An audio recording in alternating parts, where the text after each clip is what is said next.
Howdy, everybody. This is Michael Sherman, Gardening, Woodworking, and More. I guess this might be my first opinion or admission post. I was wrong about something. So far, I'm wrong. I might not be wrong in the future, but so far, I'm wrong. And what it's regarding to is the USDA, Department of Agriculture, the People's Garden registration.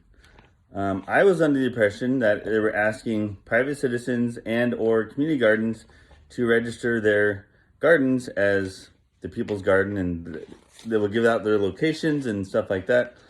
And part of that's true, part of it's not. The private citizen part does not apply. And I'll explain. I looked on their website, I read it thoroughly this time, didn't read it thoroughly the first time.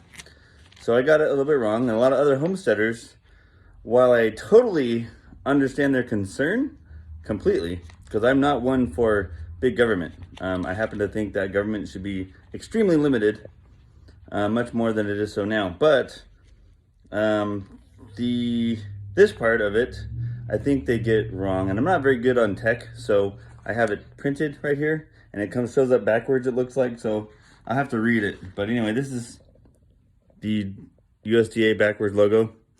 Forgive me. Basically, it says that it only applies, you can apply for People's Garden if they benefit the community. Obviously, a private homestead may, or private garden may or may not benefit the community, right? You may be growing it for yourself solely, or you might be sharing, but it doesn't necessarily benefit the entire community. They are a collaborative effort involving neighbors, conservation districts, professional gardeners or faith-based groups, seniors, USDA agencies, stuff like that. They incorporate sustainable practices, which, okay, a lot of gardens may do that.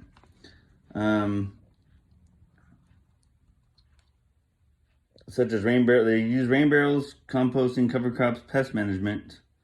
The printing on this, for some reason the menu got printed with it, so it's kind of cut off.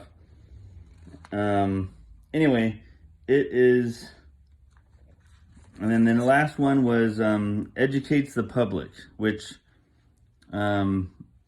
sustainable practices, and it's blocked off, through signage, classes, events, outreach materials, websites, and youth field trips.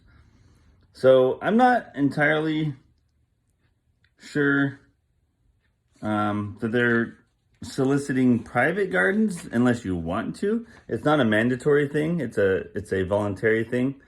So for my personal garden, there's no way in heck I'm going to register it. Even if I give classes, or even if, I benefits the community, I'm just not going to. That's just my stance. I'm just not going to. But I don't think they're, for one, it's voluntary. It's not mandatory as of yet. And then two is, it doesn't really apply to most residential gardens. So you wouldn't really have to worry about it. As far as gardens on YouTube channels, potentially, I guess, because technically, I guess it's a class, but it's not really, you're just sharing your garden. You're not necessarily conducting a formal class. Some are, but most, I would say, are not. I'm not. I'm just showing you what I'm doing and going from there. So I don't think it's as big a deal as people are making it out to be. Do I like it? No, not really. If it's only for true community gardens where the general public has access to the garden, which most homesteads are not like that, then I think it's fine. If that's what they want to do, it's already open to the public, so publishing it is not a big deal. Am I going to do that to my home garden? Absolutely not. Anyway, just wanted to potentially clear up that little difference in opinion, potentially. I don't like it. Could it be good? Yeah, I think if someone's looking for a garden to join and they don't know where to go to find one, they can look online and find a community garden. I think that part of it's pretty cool, right? People need to know where community gardens are, so that's kind of nice.